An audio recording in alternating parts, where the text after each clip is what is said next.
Hello আমার প্রিয় বন্ধুরা, গুড মর্নিং। কেমন আছো সবাই? আশা করছি যে যেখান থেকে আমার ব্লগটা এখন দেখছো সবাই খুব ভালোই আছো, আর আমরাও বেশ ভালো আছি। তো চলো আবার একটি নতুন ব্লগ নিয়ে আমি চলে এলাম।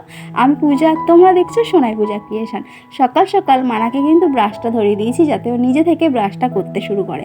আর ও ব্রাশ করার আগে যখনই দেখতে পেয়ে যে সামনে ক্যামেরা বসানো, ও তখনই কিন্তু ক্যামেরার সাথে একটু কথা বলে নিল। আর ও না ভীষণ খুশি হয় যখন সামনে ক্যামেরা থাকে। তো যাই হোক, মাঝে মাঝে আবার একটু দুষ্টুমি করে ফেলে, কিছুই বলতে চায় না, ক্যামেরার সামনে আসতেই চায় না, লজ্জা পায় আর কি। খায় না মা, ব্রাশ করো ভালো করে, ভালো করে।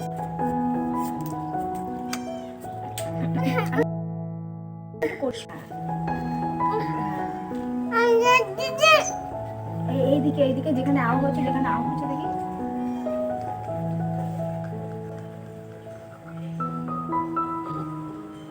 থু করো, থু করো, থু করো।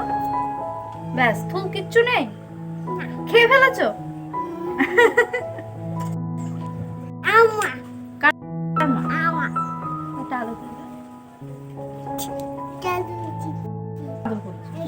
ভালো করে আদর করে গলা জড়িয়ে। মা হব না, মা হব না, চলে যাচ্ছে।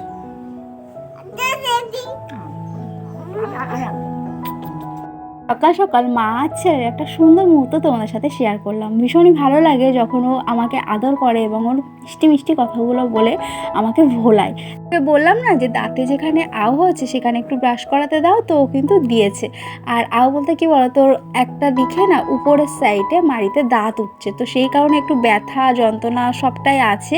তো সেটা নিয়েই একটু কষ্ট পাচ্ছে ও, আমার সোনাটা। মানাকে খাওয়ানোর পর ওকে একটু খেলা করতে দিয়েছি, তারপর কিন্তু চলে এসেছিলাম ঘরটাকে একটু সুন্দর করে গুছিয়ে নেওয়ার জন্য। দেখো বেডশিটটা আজকে চেঞ্জ করে নিচ্ছি, সাথে সাথে কিন্তু বালিশের কাভারগুলো চেঞ্জ করে নেব।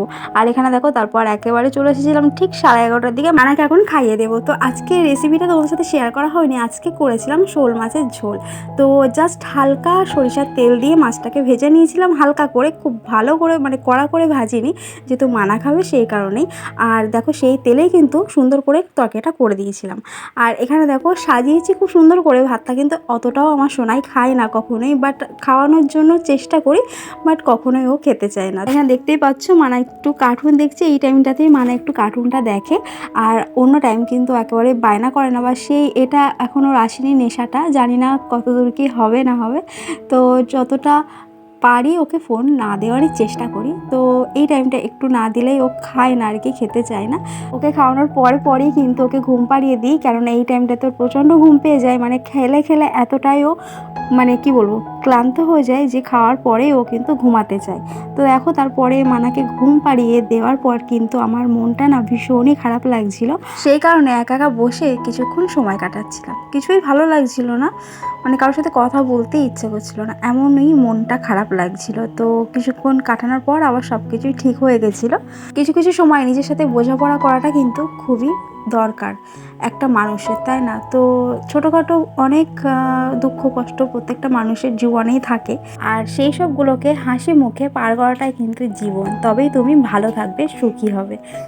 তো বন্ধুরা এখন আমরা রেডি হয়ে গেছি, আমি আমার পাপা, আর ওর পাপা এখন আসেনি, এবার রেডি হবে। তো এখন আমরা যাচ্ছি একটু হারোয়ায়। মানার একটু প্রবলেম হয়েছে দাঁতে, তো সেই সন্দেহ থেকে যাচ্ছি, দেখা যাক ডাক্তারবাবু কতদূর কি বলেন।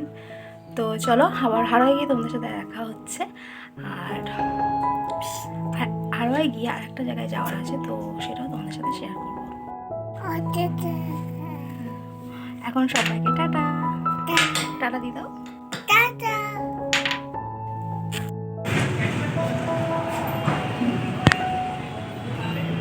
হারোয়াতে আসার কারণ মানার জন্যই। তো মানার দাঁতে একটা প্রবলেম হয়েছে, প্রবলেম বলতে কি বলো তো, ওর দাঁতের মাড়িতে একটু ফুলেছে আর ব্যথা, কেননা দাঁত উঠছে ওখানে সেই কারণে। তো সেই সন্দেহ থেকেই আসা। মানে আমরা মা বাবারা একটুতেই অনেক ভয় পেয়ে যাই, তাই না? ডাক্তারবাবু বললেন যে তেমন কোনো সমস্যা না, এটা সবারই হয় এই বয়সে। কিছু ওষুধ দিয়ে দিলেন, আর কিছু টুকিটাকি কেনাকাটার ছিল, সেটা তোমাদের সাথে শেয়ার করা হয়ে ওঠেনি। তো এখানে দেখো আজকে চলে এসেছিলাম মেলাতে, এটা ছিল হারোয়া লালন মেলা। এই ভিডিওটা ছিল বেশ অনেক দিন আগের, দেখতেই পাচ্ছ বেশ তখন ঠান্ডা ওয়েদার ছিল, সবাই সোয়েটার জ্যাকেট চাদর এইসবই জড়িয়ে আছে আর কি। তো এটা ছিল আমাদের হাড়োয়া লালুর মেলা, ভীষণ বড় মেলাটা হয়। তো দেখো এখানে কিন্তু বেশ অনুষ্ঠান হচ্ছিল, লোকগীতি যেগুলোকে বলে আর কি। তো প্যান্ডেলটা দেখতেই পাচ্ছ কত সুন্দর আর প্রচুর বড় করেছিল। এখানে কিছুক্ষণ দাঁড়িয়েছিলাম, তারপর মানাকে একটু যে বাচ্চাদের যে গাড়ি হয় মানে দোলনা গাড়ি যেগুলো আর কি, তো সেগুলো একটু চাপিয়েছিলাম। বাট কী বলতো, মানা এই ফার্স্ট টাইম উঠেছিল, তো সেই কারণে না প্রচণ্ড ভয় পাচ্ছিল, এত ভয় পাচ্ছিল মানে এতটাই ও গাড়ি চড়তে ভালোবাসে, সেই ভয়ে না কিছু মানে জাস্ট বসে এক হাত দিয়ে এই যে মানা দেখতেই পাচ্ছ, এই যে নস্যি কালার সোয়েটার পরে আছে, এটাই এই গাড়িটাতেও বসে আছে।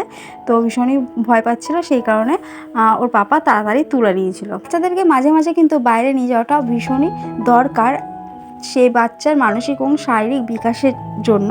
তো সেভাবে মানাকে বাইরে বের করা হয় না, তো সেই কারণে কিন্তু এই জিনিসটা ওর মধ্যে এখনও মানে কি বলবো একটা ভয় ভয় কাজ করে বাইরে কারোর সাথে কথা বলতে বা মিশতে কারোর সাথে। আমি এখন থেকে চেষ্টা করছি যে মানা যাতে বাইরের পরিবেশের সাথে খুব ভালোভাবে মিশে যেতে পারে এবং ওর মধ্যে যে ভয়টা কাজ করে সেটা যাতে আর না করে। আর তোমাদের সাথে শেয়ার করলাম যে মানার ডাক্তারখানায় নিয়ে এসেছিলাম, বাট মেলাটা হচ্ছিল সেই টাইমটাতেই আমার একটুও মানে বিন্দুমাত্র ইচ্ছা ছিল না যে মেলাতে আসার জন্য।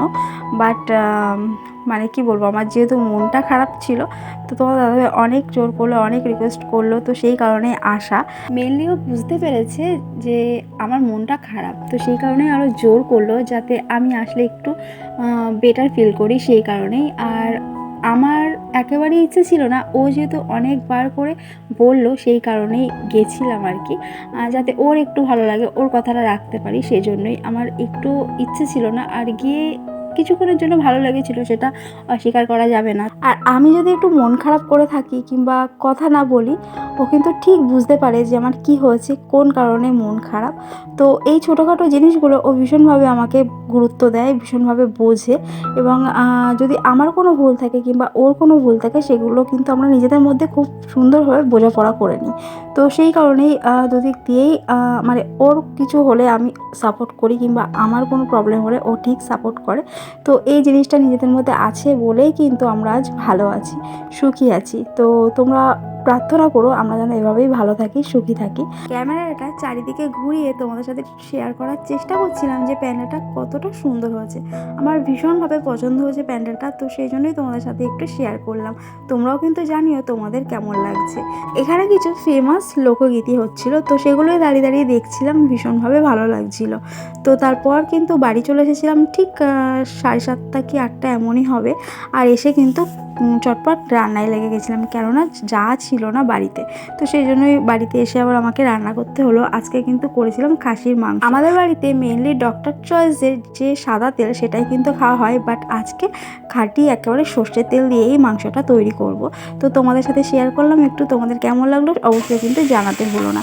আর সব কিছু কষিয়ে নিয়ে তারপর কিন্তু প্রেশারে দিয়েছিলাম যাতে তাড়াতাড়ি খুব সুন্দরভাবে গলে যায়। তো আজকের ব্লগটা বন্ধুরা এখানেই এন্ড করবো, আর বেশি বড় করবো না, কেননা তোমরা হয়তো বোর হয়ে যাচ্ছ। আর আজকের ব্লগটা কেমন লাগলো সেটা কিন্তু অবশ্যই কমেন্ট করে জানাতে হলো না, আমার ভীষণই ভালো লাগবে। আর তোমাদের করা একটা লাইক একটা কমেন্ট আমাকে অনেক মোটিভেট করে পরে কোনো ব্লগ বানানোর জন্য। ছোটোবেলা থেকেই রান্নার প্রতি আমার একটা আলাদাই টান ছিল, তো হয়তো সেভাবে রান্না করতে পারতাম না কিংবা এখনও পর্যন্ত সেই ঠিকঠাকভাবে হয়তো পারি না। বাট কী বলো তো, আমার না ভীষণ ভালো লাগে খুন্তি নাড়তে, যে খুব গৃহিণী হয়ে আর কি খুন্তিটা নেড়ে রান্না করব। তো সেই জিনিসটা না আমার মধ্যে ভীষণভাবে ছিল ছোটোবেলা থেকে। তো দেখো মাংসটাকে ভালো করে কষিয়ে নিয়ে তারপর কিন্তু প্রেশারে দিয়েছিলাম। আর এই যে খাসির মাংসটা কী বলো তো, একটু সুন্দরভাবে না গললে না ভালো লাগে না। আর এটা যদি একটু শক্ত হয়, ওই যে ছিঁড়ে ছিঁড়ে চিপড়ি টাইপের হয়ে গেলে না, সেটা মানে কি বলবো, খেতে অতটাও ভালো লাগে না। কিন্তু যখনই প্রেশার কুকারে দিয়ে জিনিসটাকে ভালো করে সিদ্ধ করে নেওয়া হয়, সেই জিনিসটা কিন্তু আলাদাই একটা মানে কি বলবো ভীষণভাবে খেতে ভালো লাগে। আর এই যে কষিয়ে নিয়ে তারপর আমি প্রেশারে দিয়ে সুন্দর করে গলিয়ে নিয়েছিলাম মাংসটাকে।